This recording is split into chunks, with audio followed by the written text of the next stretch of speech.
Somente seja forte e muito corajoso. Tenha cuidado de obedecer toda a lei que o meu servo Moisés ordenou a você.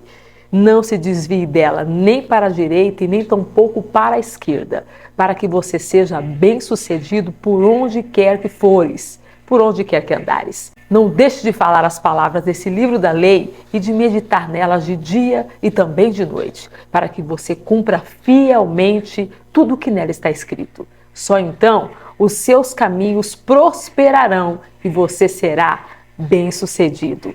Josué capítulo 1, dos versículos 7 a 8. Josué não poderia esquecer a instrução do seu líder Moisés. A terra de Canaã estava repleta de vozes novas, estranhas e sedutoras. Deus estava chamando Josué para que ele guiasse 2 milhões de escravos para Canaã, para que lá tomassem posse da sua herança. O Senhor estava equipando o general para a maior missão da sua vida. E qual foi então a ordem que Deus deu a Josué? Ler a palavra de Deus. Como você e eu também recebemos essa ordem. Josué tinha uma Bíblia. A Bíblia de Josué tinha apenas 5 livros: Gênesis, Êxodo, Levítico, Números e pelo menos algumas partes do livro de Deuteronômio. Esses livros eram carregados ao lado da Arca da Aliança. Mas não bastava Josué possuir as Escrituras. Deus queria que as Escrituras possuíssem a Josué. Então o Senhor o orienta: não deixe de falar as palavras desse livro da lei. Veja o versículo 8. Essa foi a ordem que Deus deu ao comandante de Israel. Apesar dele ser o general de 5 estrelas do exército, Josué continuava sujeito à lei de Deus. Deus não o instruiu para criar leis ou inventar novos estatutos, mas para se submeter àquilo que já está escrito. Deus não ordenou que Josué buscasse uma experiência espiritual, uma revelação pessoal ou uma experiência emocional que lhe desse calafrios. A ordem de Deus a Josué é a sua ordem a nós. Abra a Bíblia. A Bíblia é o instrumento mais importante em nosso crescimento espiritual. Como passamos do deserto para Canaã? Como passamos de uma fé fraca para uma fé cheia de vida? Nada tem um impacto maior sobre o crescimento espiritual do que a reflexão sobre as Escrituras. Se as igrejas fossem fazer uma única coisa para ajudar as pessoas em todos os níveis de maturidade espiritual a crescer em seu relacionamento com Deus, sua escolha deveria ser clara. Deveriam inspirar, encorajar e equipar seus membros para a leitura da Bíblia. As pessoas não crescem em Cristo porque se envolvem em atividades da igreja. Nós crescemos em Cristo quando lemos e confiamos nas nossas Bíblias.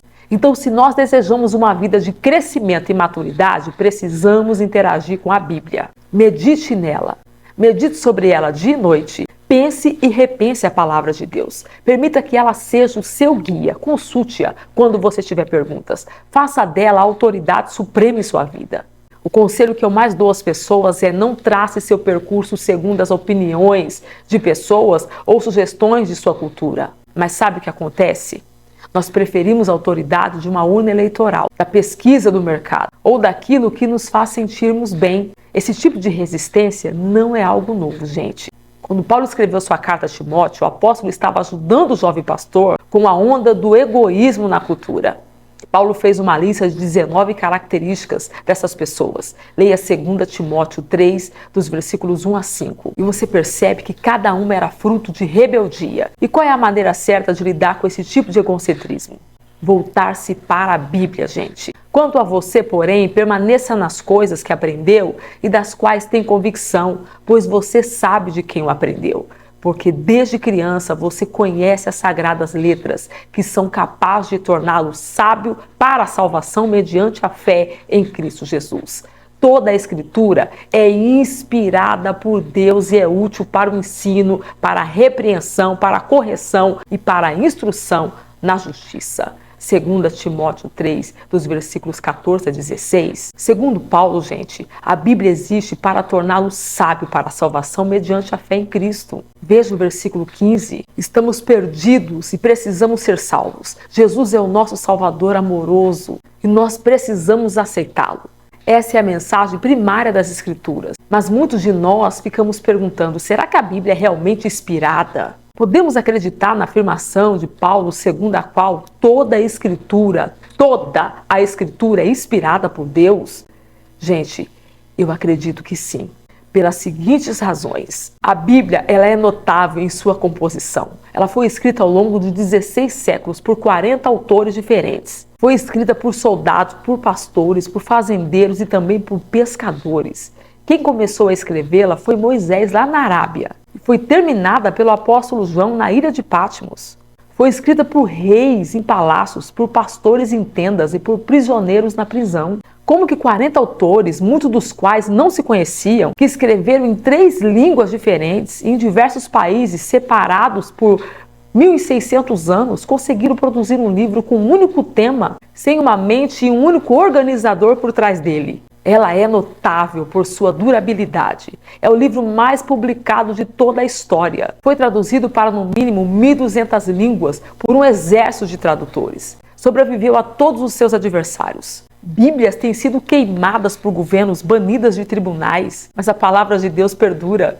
Sua morte já foi decretada centenas de vezes, mas a palavra de Deus continua. Ela é notável em suas profecias. Suas páginas contêm mais de 300 profecias cumpridas sobre a vida de Cristo. Mas todas elas foram escritas pelo menos 400 anos antes do seu nascimento. Muita gente pergunta, mas quais são as probabilidades? Imagine se algo semelhante acontecesse hoje. Imagine se encontrássemos um livro escrito que previsse as 2 guerras mundiais, a Grande Depressão da bomba atômica, os assassinatos de um presidente e de um líder de direitos civis. Nós não confiaríamos nele? Também queremos saber se a Bíblia faz alguma diferença. As pessoas perguntam, ela funciona? Os ensinamentos da Bíblia, gente, nos transformam.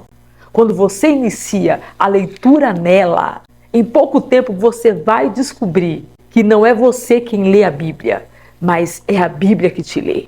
Existe apenas uma maneira de você descobrir se a Bíblia funciona. Como? Aperte o botão salvar.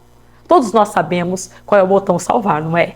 Você sabe, eu sei. Como é grande a satisfação quando nós criamos um documento e clicamos naquele botão que diz salvar. Esse clique reorganiza a paisagem no disco rígido. As palavras que existiam na tela do computador invadem o núcleo da máquina. Enquanto as palavras ficam restritas à tela, elas são vulneráveis e estão expostas ao humor irracível do cursor.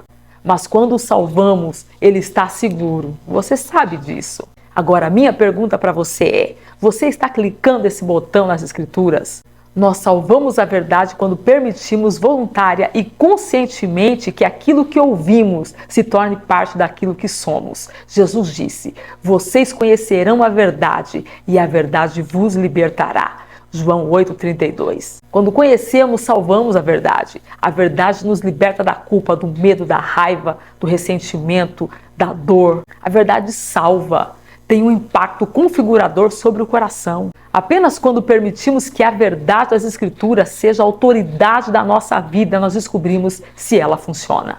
A Bíblia é o nosso manual de vida, é a palavra de Deus. Como Deus disse a Josué, não deixe de meditar nela de dia e de noite. Josué, versículo 8 do capítulo 1. Literalmente, Deus está dizendo, murmure sobre esse documento. É a imagem de uma pessoa que recita, decora, pondera a palavra de Deus sem cessar. Canaã está cheia de vozes inimigas. Os megafones do diabo gritam dúvidas e medo em nossos ouvidos. Então, ouça a palavra de Deus. Avalie. A palavra de Deus nos orienta.